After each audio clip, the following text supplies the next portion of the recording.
Alright guys, so there are different types of monies and different types of investments. Let me just clarify. For example, when you go to office and you work, okay, that's what they call as your active income. That's a short income that will come, and that is on the basis of that income you can basically devise your life, you can devise your strategy, how much you're gonna be spending and how much you're gonna be saving. It's a different kind of income. Then if you have FD in your account, then that's a short income too. I have given exceptions to that rule, to this rule that I just gave you, but by and large FD is a short income. Okay, so FD income can be compared to the job income, that you go to job and you do it. Only thing is it's passive in nature. That's the good thing about it, and that's why FD income is better than the job income. You cannot compare stock income to FD income. Okay, you cannot say, oh, in stocks you get 25% return, and in FD you get, let's say, only 9% return. In India, or obviously America is different, percentage are different, but the concept is similar. So stock is a very different kind of investment. You cannot think of it as compared to FD, because stocks also go down, stocks also go up. In fact, I have made multiple videos explaining that you will not make a lot of money in stocks. Eventually you will lose, right? Or in India, you will basically just make equal to FD or maybe a little less than FD, because that's what the whole game of the operators is. They will keep extracting money from you, right? But in India, FD, even in stocks, because it's a booming economy, still people can make a lot of money. That's another story. But you cannot compare stocks income is not a short income. You should know that at the end of the day, it's not a short income. You should know it any day that it's not a short income, right? It's a risky income. Mutual funds, stocks. I put mutual funds, stocks, everything in the same risk, in the same bracket. In fact, I believe that mutual funds are more risky than the stocks, and I have made a video related to that where I explain, when you ask someone else to manage your stocks, then how will it work, right? So mutual funds and stocks are all risky businesses, this thing, right? Now comes to real estate investment. In India, real estate investment is largely different, but largely less risky. And in America, I keep on explaining, real estate investments will not give you very good results. I have told it in multiple videos that real estate in America is a stupid business. And stocks, by the way, I didn't mention about America. It's a stupidest thing to do in the America. You can lose a lot of money and you may never gain anything, right?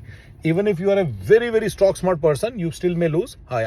Again, I also explained in some video that when you are sitting actively on the terminal in the morning and getting up in the evening, that's when you are basically doing an active business, doing it as an active business. Then the $10,000 to $12,000 return is guaranteed, like any business in America, like any job in America.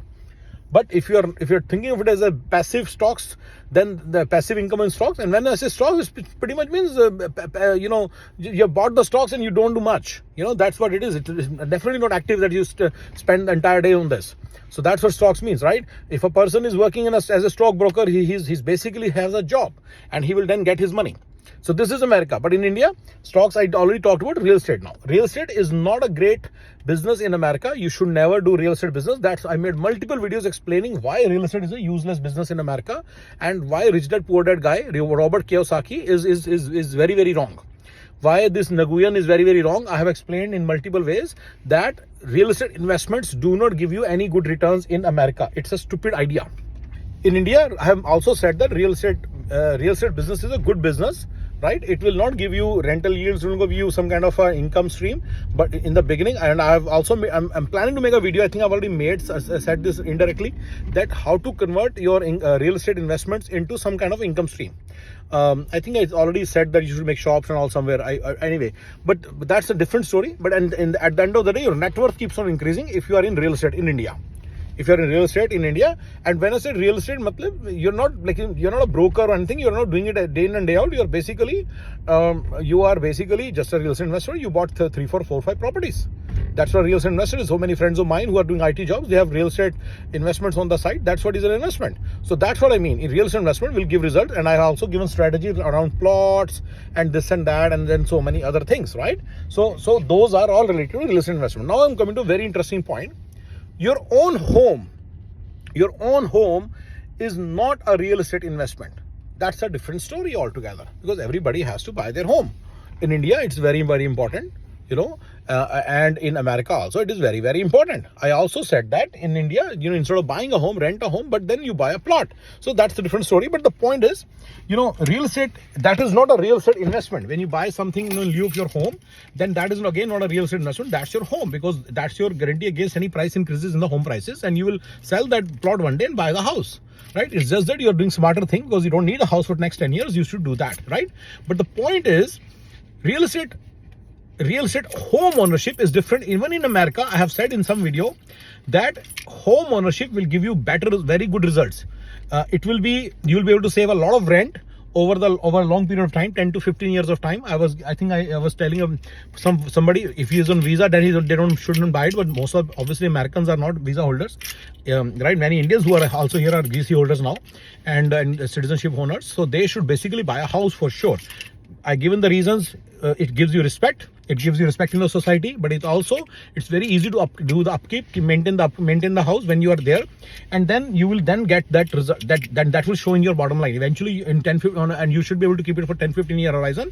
That will definitely give you some results, right? So home ownership is a different kind of thing. Okay, so please understand that when you own your home, that is not an investment. That is your own home, and to me that's a different concept altogether. So everybody has to buy home wherever they are, and if that gives you results and increase your retro, that's a great thing. If it doesn't, still you have to buy it in America and everywhere. And you should definitely buy the house as soon as possible, or buy what you call it hedge. I said, to cover your risk, against inflation or against the price increases, you should definitely buy a plot which increases much, or even raw land in India. So I already mentioned that somewhere, and that's what. So you should know these things. You should know that this is. Please understand that real estate is you cannot compare real estate to stocks also, because real estate is very less liquid. But again, it's in India especially, it is short. It will go up and pretty much short. That's the whole idea. It's not short. It's pretty much short given that last 30 years data. But the point is, so I gave you different types of investment. Other thing is, I at some point in time I mentioned that you should give $5 million aside. When I said put the $5 million aside, that's not real. That's not in real estate. That's not even in stocks. That can only be in the form of FD. When you put it aside, you should give it. It's in the form of FD. That's your no risk money. You will definitely be having the access to it always. So it has to be either FD, or I have compared certain vehicles like S&P, and then I have or BSC Sensex or Nifty in India. So whatever it is, but those will be. Gold is also not equal to that. I have also I'll make a video related to that. But those are basically you should know that when you put the money aside, it has to be liquid. It should be easily accessible. It should not be a real estate money. If you bought the real estate, then that is not your money put aside. Please remember that part. This is a very, very important point. So these are all different types of investments and different types of monies. This will feed into my discussion about Shah Rukh Khan and his bungalow, and at some point I'll talk about it.